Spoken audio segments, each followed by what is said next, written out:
Hi guys, मैं हूं आशीष। आप देख रहे हैं विड वॉइस सेंट्रल। और कुछ टाइम पहले मैंने एक IFB का एसी लगवाया था, 1.5 टन 5 स्टार इन्वर्टर एसी। आज हम इस वीडियो में उसी एसी का रिव्यू करेंगे और साथ ही मैं अपना एक्सपीरियंस आप लोगों के साथ शेयर करूंगा कि कैसी उसकी कूलिंग कैपेसिटी है, कैसा इसका नॉइज़ लेवल है, कैसे इसकी परफॉर्मेंस है और साथ ही साथ क्या ये वैल्यू फॉर मनी है या नहीं। और साथ ही हम कुछ जानेंगे कुछ कॉमन क्वेश्चंस जो आप लोगों ने मुझसे पूछा था, मैं उनका आंसर देने की कोशिश करूँगा। तो बिना किसी देरी के चलते हैं मेन वीडियो पे। Let's begin.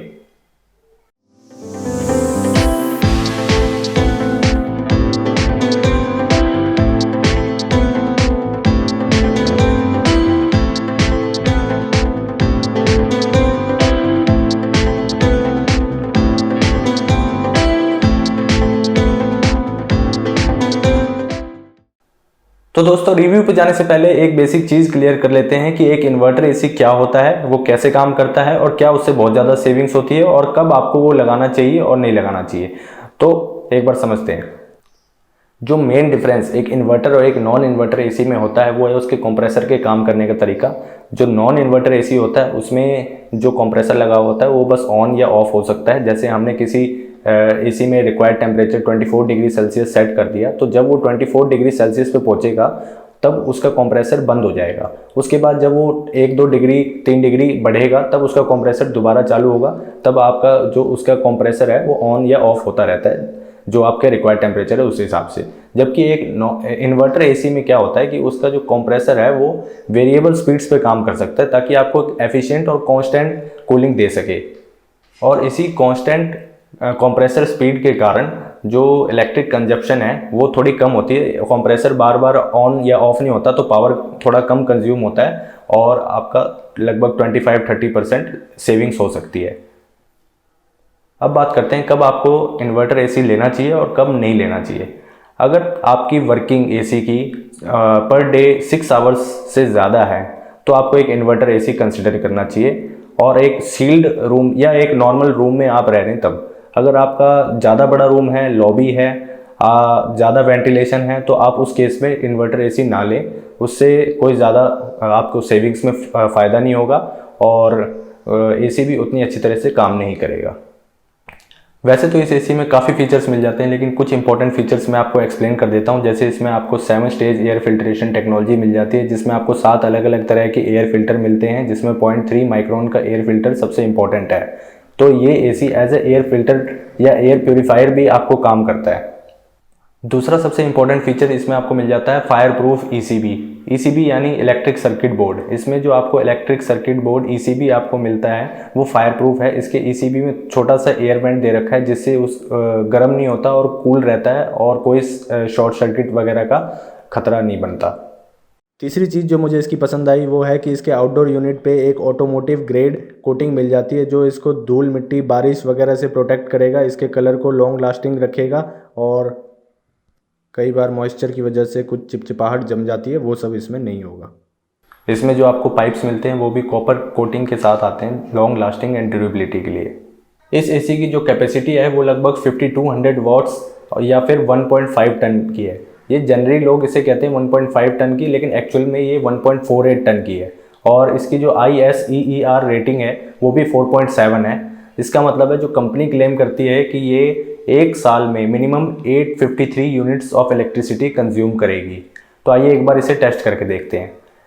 इस एसी के कंप्रेसर में जो मोटर लगा हुआ है वो लगभग 1500 वॉट्स का है। तो अगर हम इस एसी को 6 महीने तक रोज 6 घंटे चलाएंगे तो ये कंज्यूम करेगा लगभग 1620 यूनिट्स ऑफ इलेक्ट्रिसिटी।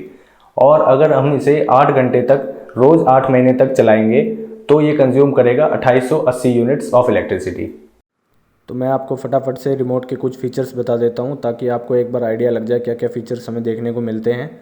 तो कुछ ऐसा है हमारा रिमोट, आप देख सकते हैं काफ़ी अच्छी क्वालिटी का रिमोट है, बढ़िया रिमोट है और इसका डिज़ाइन और बिल्ड क्वालिटी दोनों ही काफ़ी अच्छे हैं और जो हमें फ़ीचर्स दिए हुए हैं वो भी ईजी टू अंडरस्टैंड है।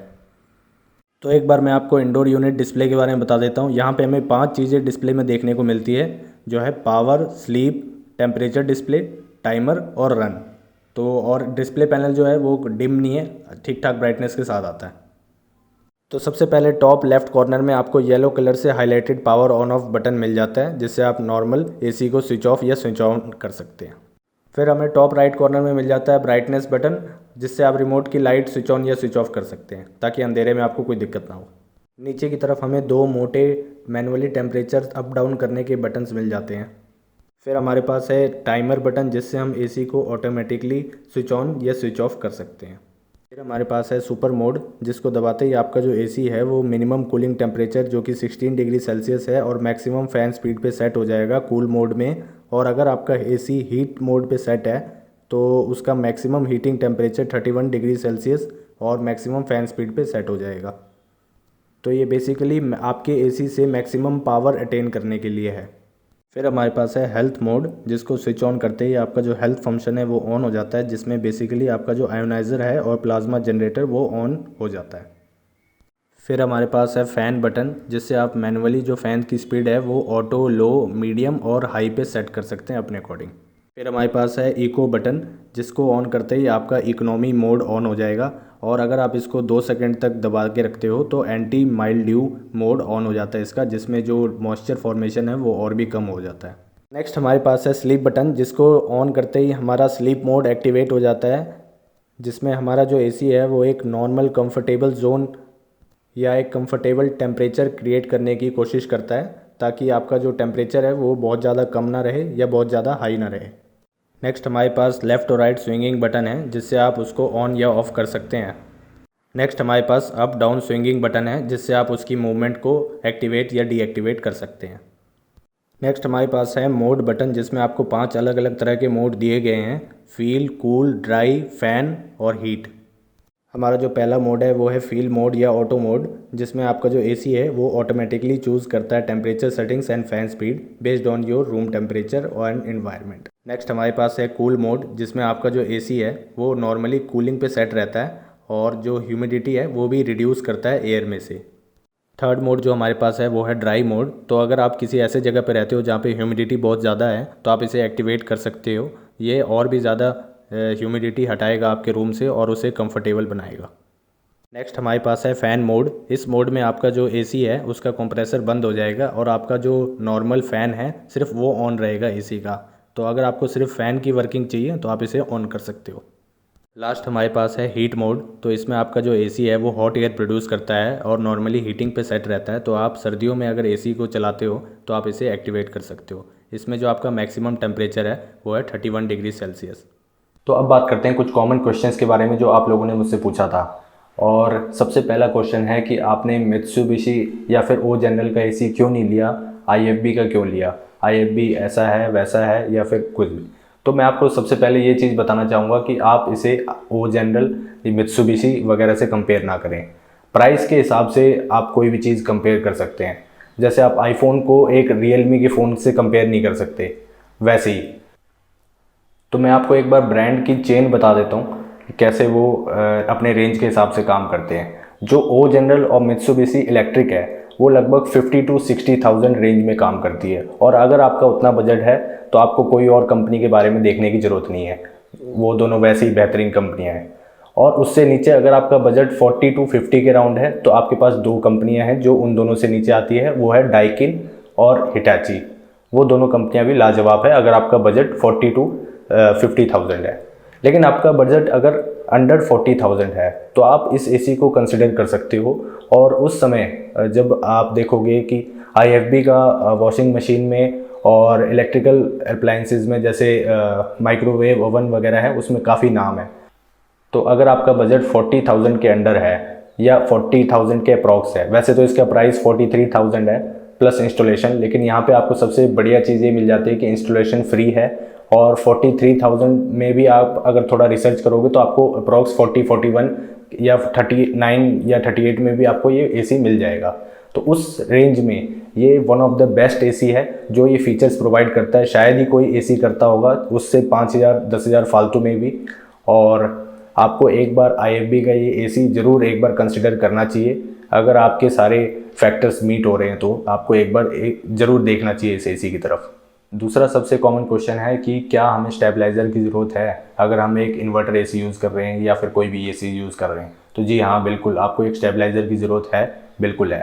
बिना स्टेबलाइज़र के एसी की परफॉर्मेंस उतनी बढ़िया नहीं होगी और कभी भी एसी ट्रिप हो सकती है।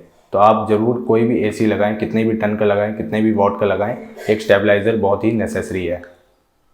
नेक्स्ट क्वेश्चन जो आप लोगों ने मुझसे पूछा था कि उसकी कूलिंग कैसी है। इसकी कूलिंग काफ़ी बढ़िया है, ज़बरदस्त है, और मैं इसे यूज़ कर रहा हूँ 12x12 के कमरे में। तो लगभग सुपर मोड 16 डिग्री सेल्सियस पे लगभग 8 से 10 मिनट के अंदर पूरा रूम ठंडा कर देता है। और अगर मैं इसको डिफ़ॉल्ट 24 डिग्री सेल्सियस पे सेट करके रखूँ विद मीडियम फ़ैन स्पीड, तो लगभग 15 से 20 मिनट के अंदर पूरा रूम ठंडा कर देता है। तो मैं आपको एक बार छोटी सी क्लिप दिखा देता हूँ हाइग्रोमीटर के साथ, ताकि आपको एक बार टेम्परेचर ड्रॉप और कूलिंग का आइडिया लग जाए। तो अभी हमारा टाइम वो है 9:48 और हमारा जो टेम्परेचर है वो है 32.1 डिग्री सेल्सियस और हमारी ह्यूमिडिटी है 49%। और हमने एसी ऑन कर दिया है। अब हम 1 घंटे बाद टेम्परेचर ड्रॉप देखते हैं। तो लगभग 1 घंटा हो चुका है और 1 घंटे में हमारा टेम्परेचर ड्रॉप है लगभग 7.2 डिग्री सेल्सियस, क्योंकि हमारा जो करंट टेम्परेचर है वो है 24.9 डिग्री सेल्सियस। और हमारा ह्यूमिडिटी ड्रॉप है 7%, क्योंकि अभी जो हमारा ह्यूमिडिटी है वो है 42%। तो आपको हो सकता है आइडिया लग गया हो इससे थोड़ा सा। वैसे तो कूलिंग टोटली आपके एनवायरनमेंट पे डिपेंड करती है कि क्या आपका रूम कंडीशंस है, क्या वो सील्ड है, वेंटिलेटेड है, हर चीज़ उस पर डिपेंड करता है। लेकिन अगर मैं प्रॉपर कंडीशंस की बात करूँ तो उसमें ये काफ़ी अच्छा परफॉर्म करता है। क्वेश्चन जो आप लोगों ने मुझसे पूछा था कि इसकी बिल्ड क्वालिटी कैसी है, और इसकी बिल्ड क्वालिटी काफ़ी मुझे सॉलिड लगी। कहीं से भी हॉलो क्रैकलिंग साउंड वगैरह कुछ भी नहीं लगा मुझे, ना ही कहीं से तार वार बाहर निकलता हुआ दिखा। ओवरऑल मुझे इसकी बिल्ड क्वालिटी काफ़ी अच्छी लगी। नेक्स्ट क्वेश्चन आप लोगों ने मुझसे पूछा था कि ये कितना नॉइज़ क्रिएट करता है। तो वैसे तो ये काफ़ी साइलेंटली वर्क करता है इंडोर और आउटडोर यूनिट दोनों, लेकिन मैं आपको एक छोटा सा क्लिप दिखा देता हूँ दोनों का, ताकि आपको आइडिया लग जाए।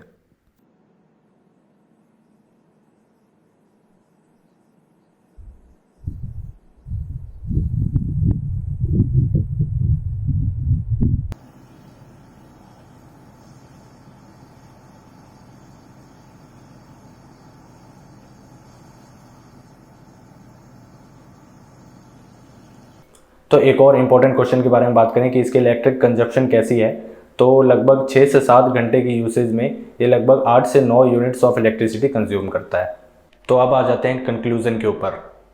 और इस एसी का प्राइस है लगभग 43,000 रुपीज़ अप्रॉक्स, प्लस आपको फ्री इंस्टॉलेशन मिल जाता है। इस एसी के साथ आपको 1 ईयर की वारंटी मिल जाती है ऑन प्रोडक्ट, 5 इयर्स की वारंटी मिल जाती है ऑन आउटडोर यूनिट या पीसीबी, और 10 इयर्स की वारंटी मिल जाती है ऑन कंप्रेसर। और अगर आप इनिशियली 900 रुपीज़ एक्स्ट्रा पे करते हैं तो आपको 4 इयर्स की सुपर वारंटी मिल सकती है, साथ ही 3 सर्विस फ्री मिलेगी उसके साथ। अब हम बात करते हैं मेन क्वेश्चन के बारे में कि आपको ये प्रोडक्ट लेना चाहिए या नहीं। तो हाँ जी, बिल्कुल आप ये प्रोडक्ट ले सकते हैं। अगर आपका बजट 40 to 45K के अराउंड है तो आप इसको ज़रूर कंसिडर करें। काफ़ी डिसेंट प्रोडक्ट है, काफ़ी अच्छा प्रोडक्ट है, और मेरा अभी तक का एक्सपीरियंस काफ़ी अच्छा रहा है इसके साथ। और जो ये फीचर्स प्रोवाइड करता है अपने प्राइस के हिसाब से, वो भी काफ़ी लाजवाब है। तो ये था हमारा आज का वीडियो। अगर आपको ये वीडियो पसंद आए तो इसे लाइक करें। अगर आपके कुछ और सवाल हैं तो आप मुझे कमेंट्स में पूछ सकते हैं, और अगर अभी तक आपने मेरे चैनल को सब्सक्राइब नहीं किया है तो इसे सब्सक्राइब कर लें। तो मिलते हैं नेक्स्ट वीडियो में, तब तक के लिए goodbye, take care. This is Ashish signing of.